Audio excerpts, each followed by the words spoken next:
자, 우리 한 목소리로 같이 읽도록 합시다. 시작. 내 안에 거하라. 나도 너희 안에 거하리라. 가지가 포도나무에 붙어있지 아니하면 스스로 열매를 맺을 수 없음같이 너희도 내 안에 있지 아니하면 그러하리라. 나는 포도나무여 너희는 가지라. 그가 내 안에 내가 그 안에 거하면 날 떠나서는 너희가 아무것도 할 수 없음이라. 아멘. 자, 요즘 가장 많이 나오는 제철 과일이 뭐죠? 요즘은 포도의 계절인 것 같아요. 포도를 먹을 때 주의할 점이 뭐죠? 포도 먹을 때 포도가 당도가 정말 많이 높잖아요. 그래서 다른 과일들과 함께 먹을 때는 포도를 제일 마지막에 먹어야 돼요. 포도를 먼저 먹고 다른 과일을 먹으면 다른 과일들이 정말 싱거워요. 그래서 포도를 가장 마지막에 먹는 게 좋다고 합니다. 이 포도는 우리나라에서 정말 흔히 볼 수도 있고 먹을 수도 있는, 있으면 좋고 없어도 괜찮은 아주 평범한 과일이지만, 이 포도주를 식수로 사용하는 이 중동 지방, 이곳에서는 아주 필수 불가결한 과일이에요. 성경의 주 배경이 되는 이 팔레스타인 지방이라서 그런지 성경에도 포도는 상당히 자주 등장하죠.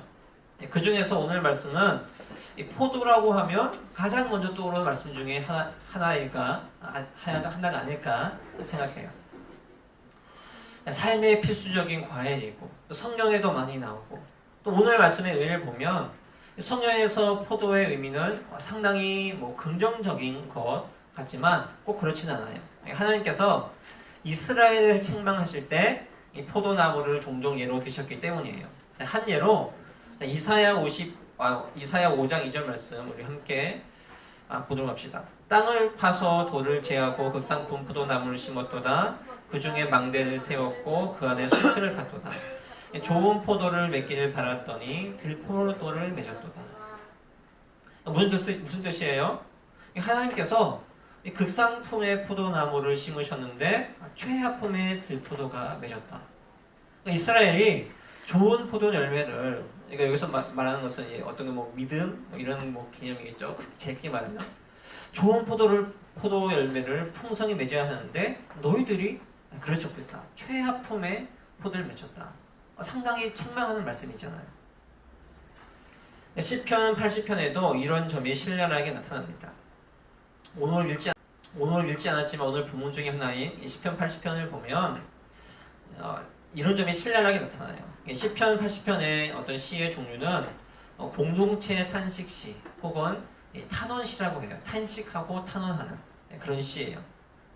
이스라엘 백성들이 하나님을 향해 계속해서 원망하면서 탄식하면서 무엇인가를 주장하고 탄원하기 때문이에요. 하나님께서 포도나무를 애굽에서 가져와서 가나안에 심으셨어요. 여기에서 포도나무는 이스라엘을 가리키겠죠. 구약 성경에서 대부분의 경우에 포도나무는 이스라엘 백성들을 가리켜요. 이스라엘 백성들은 하나님께서 포도나무를 옮겨 심으셨다. 애굽에서 종으로 살고 있던 자신들을 출애굽시키셨고, 또 젖과 꿀이 흐르는 땅 가나안 땅에 포도나무를 옮겨 심으셨다. 가나안으로 입성시켜 주셨잖아요. 그러니까 이 모든 일들을 다 하나님께서 주관하셨다고 말하고 있는 거예요. 애굽에서 종살이 살고 있던 자신들이 젖과 꿀이 흐르는 가나안 땅으로 옮겨 심으신 것이 바로 하나님이시다. 이렇게 말하고 있는 겁니다. 자, 이것만 보면 하나님께서 행하신 출애굽이 엄청난 사건이잖아요. 또 가나안 들어간 거 정말 축복이잖아요.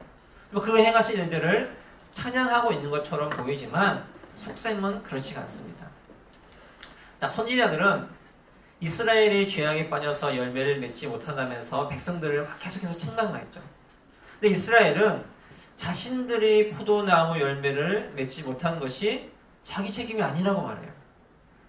자, 포도나무를 옮기신 분이 하나님이시니까 열매를 맺는 것도 하나님께서 하신 일이다.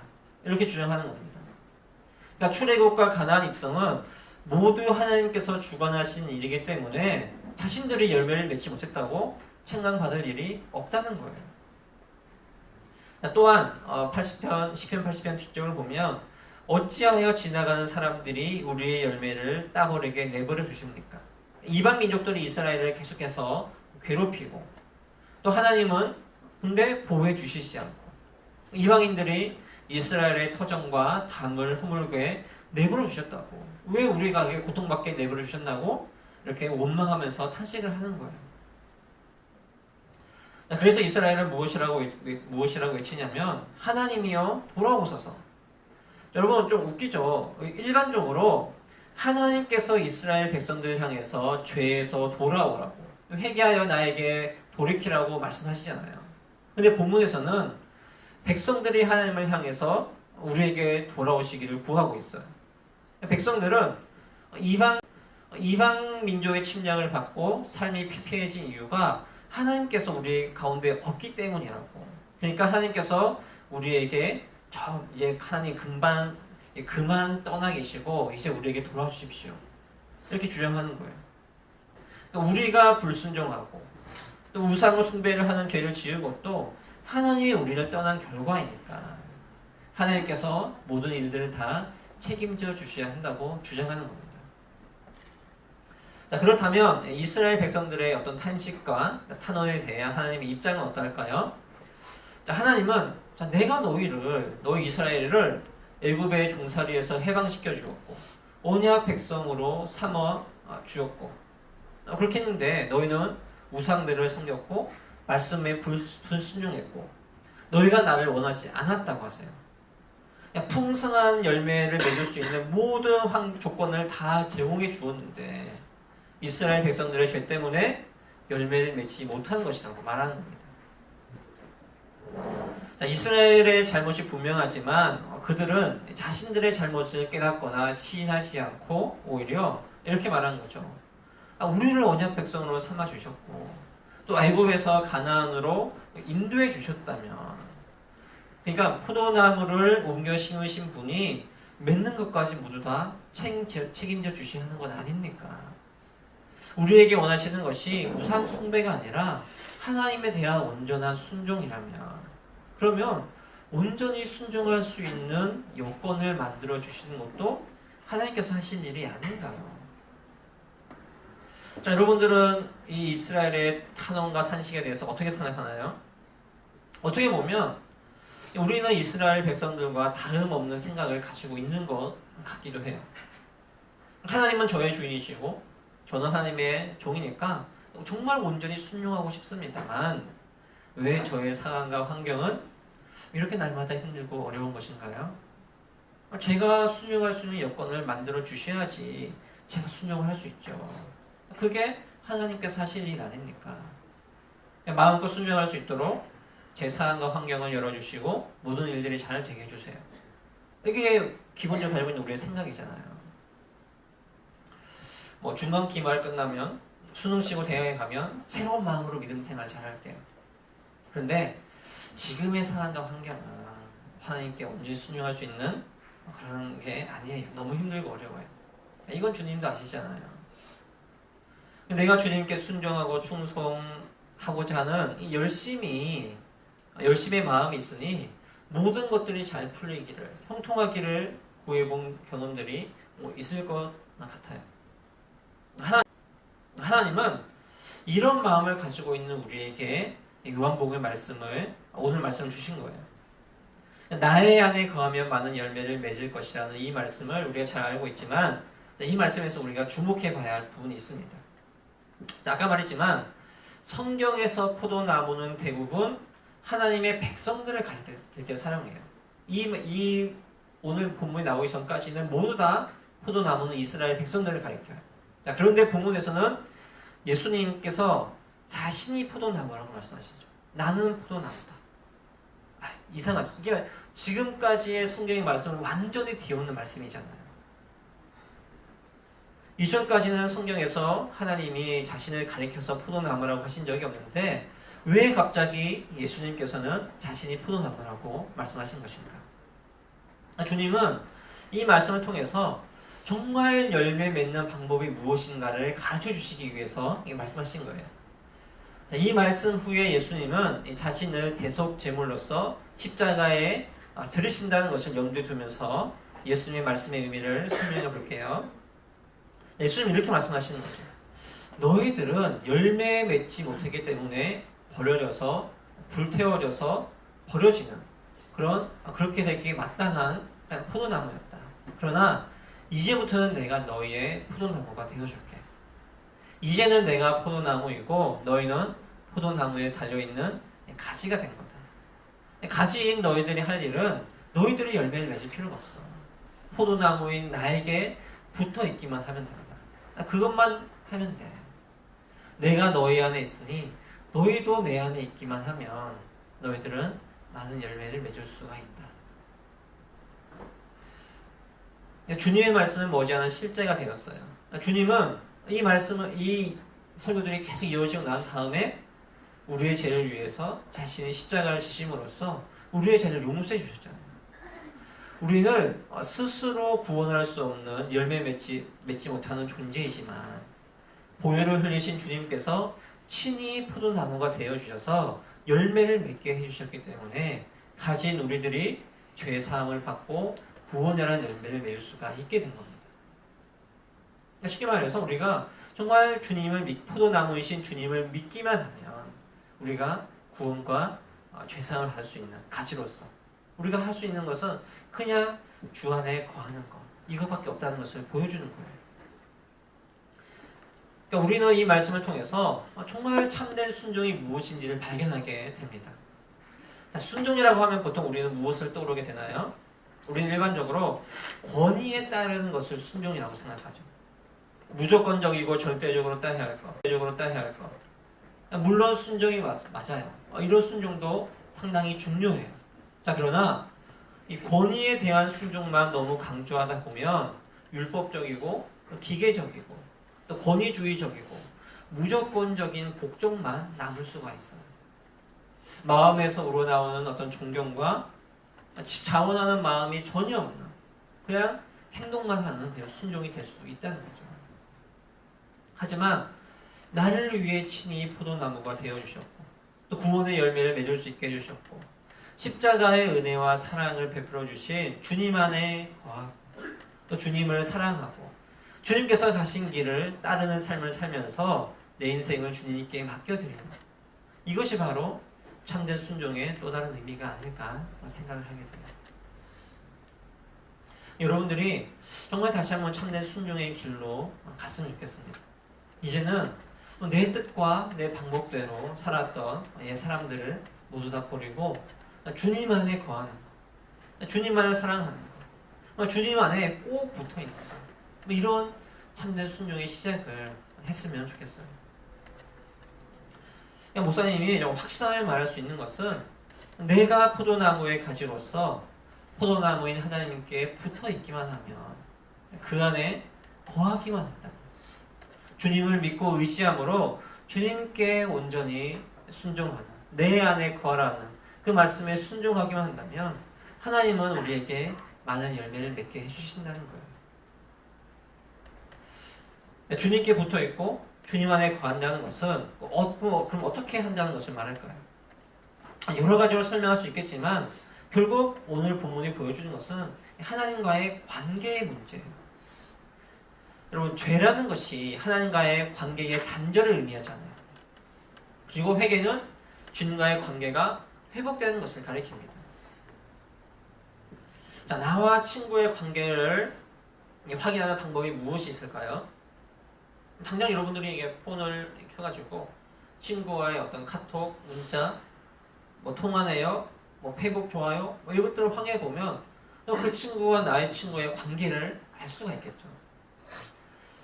이런 것들의 관계를 나타내는 절대적인 지표라고 할 수는 없지만 어쨌거나 친하면 친할수록 계속해서 여러 방면으로 자주 만나게 되고 또 계속 접하게 되어 있잖아요.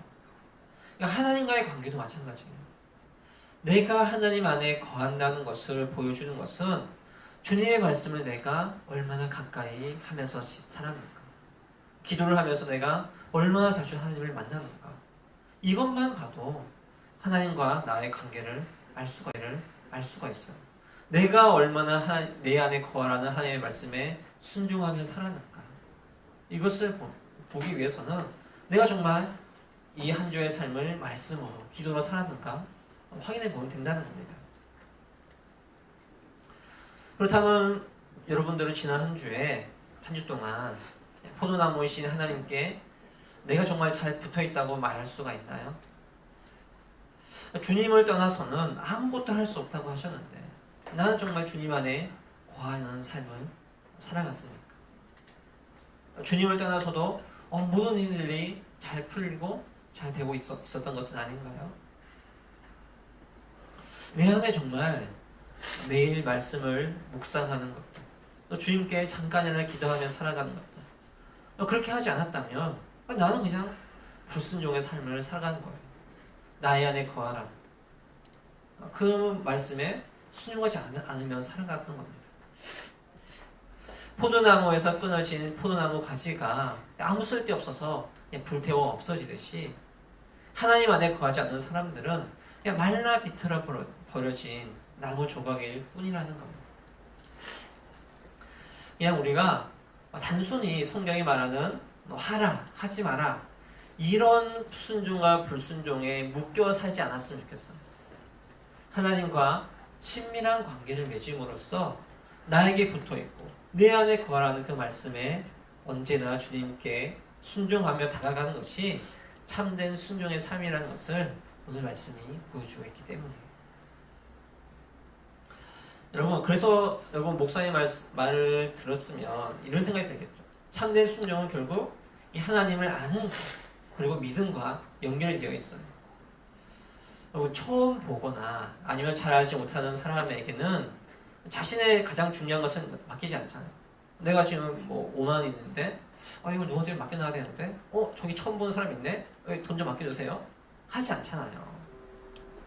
오랫동안 다양한 방면으로 깊이 알고 지낸 사람에게 나에게 가장 귀한 것을 맡긴단 말이에요. 마찬가지로 하나님이 어떠한 분이신지 더 많이 아는 사람이 하나님을 믿고 따르면서 순종하는 삶을 사는 겁니다. 천지를 창조하시고 운행하시고 통치하시는 하나님의 크고 놀라운 위엄과 능력을 깨달아 경험하여 아는 사람이 나 같은 연약한 자에게도 힘과 지혜를 달라고 구할 수가 있는 겁니다. 불가능이 없으신 온 우주 만물의 주인이신 하나님께서 나의 아버지라는 사실을 알아야지 그분의 아들로서 하나님께 온전히 순종하면서 주님의 은혜와 사랑을 구할 수 있는 거예요. 그것을 하지 못하면 내가 하나님께 왜 굳이 순종해야 되고 내가 왜 하나님께 지혜를 구해야 되고 은혜를 구해야 되지? 모르는 겁니다. 그래서 우리는 여호와 하나님을 알기에 힘써야 한다는 거예요. 주님을 아는 만큼 그분께 매달리는 삶, 그분 안에 거하는 삶을 살 수가 있는 거고 그때야 비로소 우리 삶에서 열매가 풍성히 드러나기 때문이에요. 하나님께서 여러분들 한 사람 한 사람을 통해서 맺기를 원하시는 열매가 있어요. 모든 사람들이 다 이런 열매 저런 열매를 맺어야 되는 것은 아니에요. 또한 여러분들이 소망하고 바라는 내 인생의 열매들도 있을 거예요. 하나님께서 원하시는 것들, 내가 원하는 것들.